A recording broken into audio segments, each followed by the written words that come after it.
Do your houses look like poo? That's why I'm here to turn that frown upside down. But on a more serious note, do your buildings actually look terrible?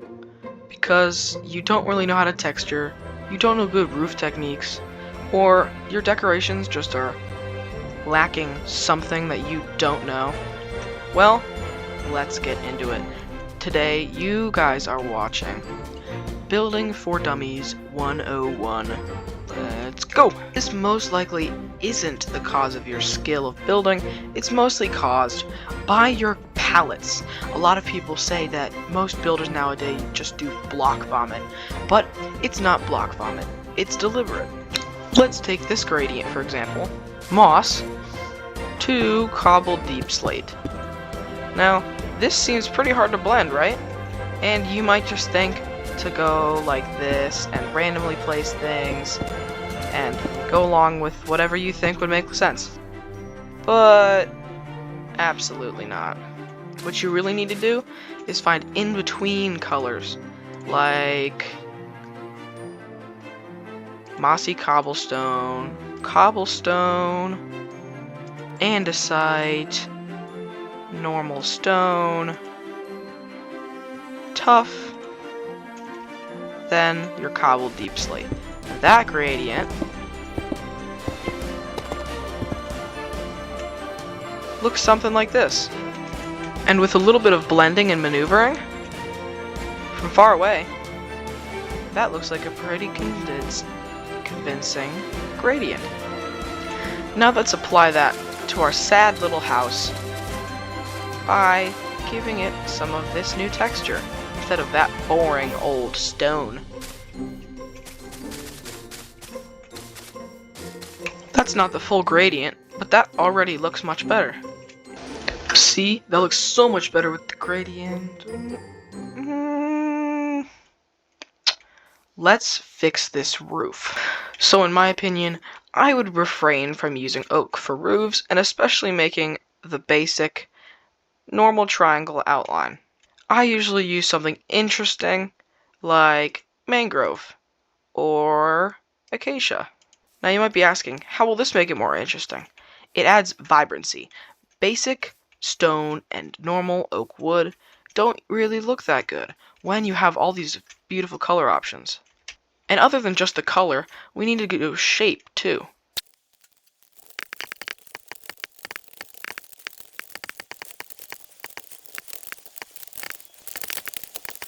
You could do something like this for something like a barn.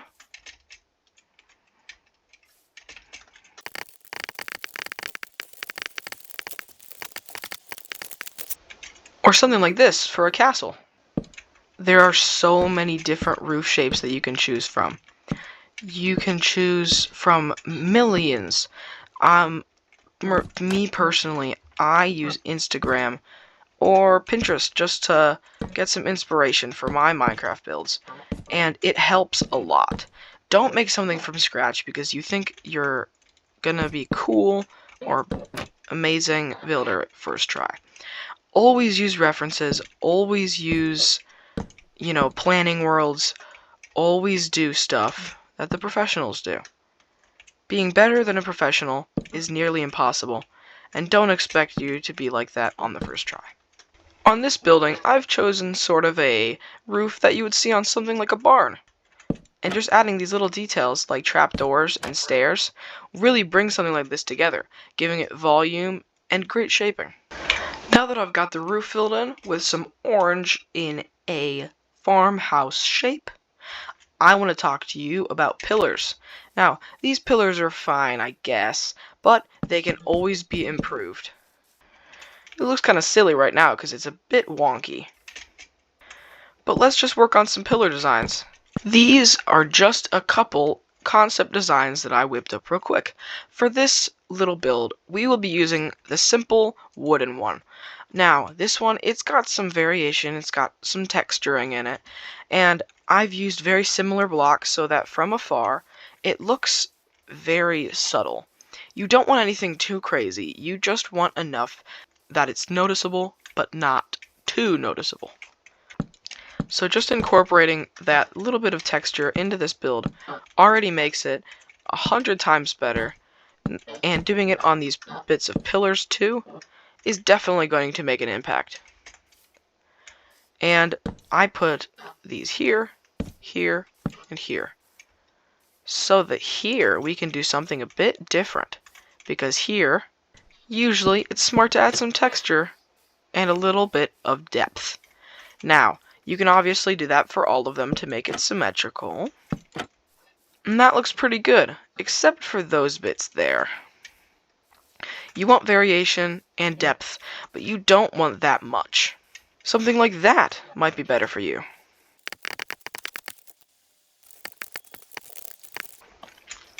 Or even something as simple as this, with just a few trapdoors and a couple of signs, you can make a very simple but quite detailed pillar that's great for a build like this.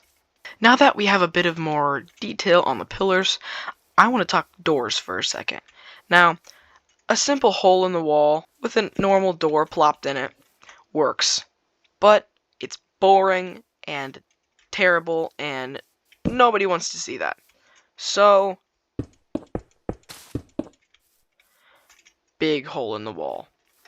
I'm just going to plop down a little bit of a design, nothing too special, just a few blocks that don't really make much sense, but add just enough depth that when we put in our door, it looks 10 times better. Finishing this off with a couple more details, that door, I think, is pretty cool. And now, let's talk windows. A normal hole in the wall with some basic glass is just fine. But let's be real, this is a building video. I'm not going to let that slide. Now, my favorite technique to do is plop down some scaffolding, and then, you might be surprised, but some bamboo trapdoors.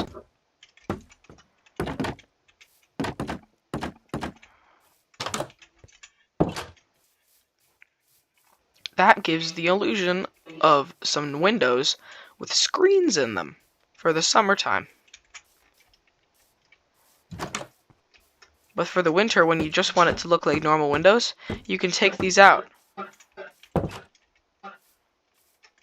and make it look like it's just a bit of a yellow frame. And it's not required whatsoever, but I do like to put in a bamboo door to complement the scaffolding windows. It just looks so good with everything. And then, this bit. What do we do with this bit? A lot of people think you have to do something elaborate, just like down here. But, not necessary. We want some bits to be more prominent than others. Like, you want your eyes to follow the roof. You want to look at the fun texturing on the wall. You want to see these interesting, cool windows, or the door that stands out. Not this random bit in the middle. So, just something simple.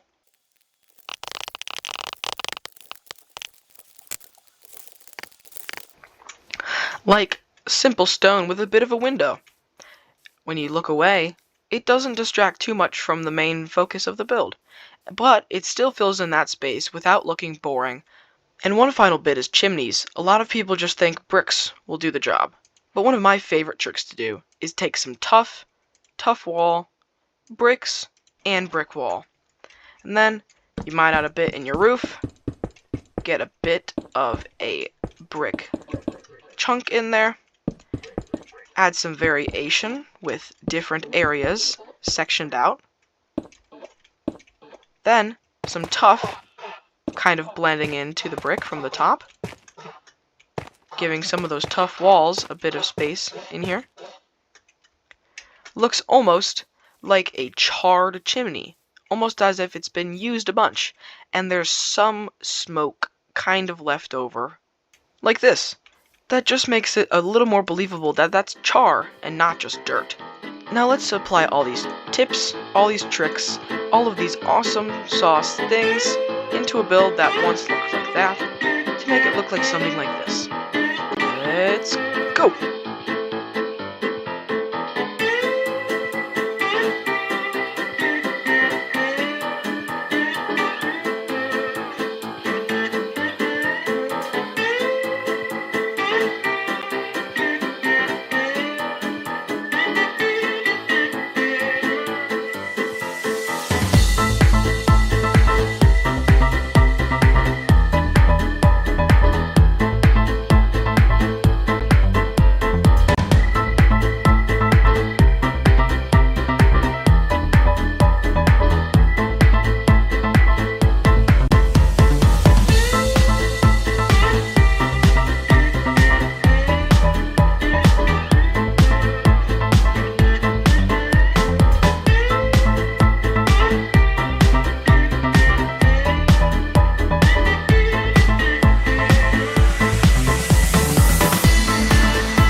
Now just look at how fantastic that house is compared to the one at the beginning of the episode. It's got so much variation, so much texture. It's got a fun chimney. It's got some great mossy things. It's got a fun roof that isn't just a triangle. It's got great windows, and everything is fantastic. Obviously, you could add more things, more texture, more details, but I think for this simple, improve your things, improve your building, that's where I'll leave it for today. I hope you guys get better at building from this video, and I hope you find it helpful for new players. Have a good one, everybody. Subscribe!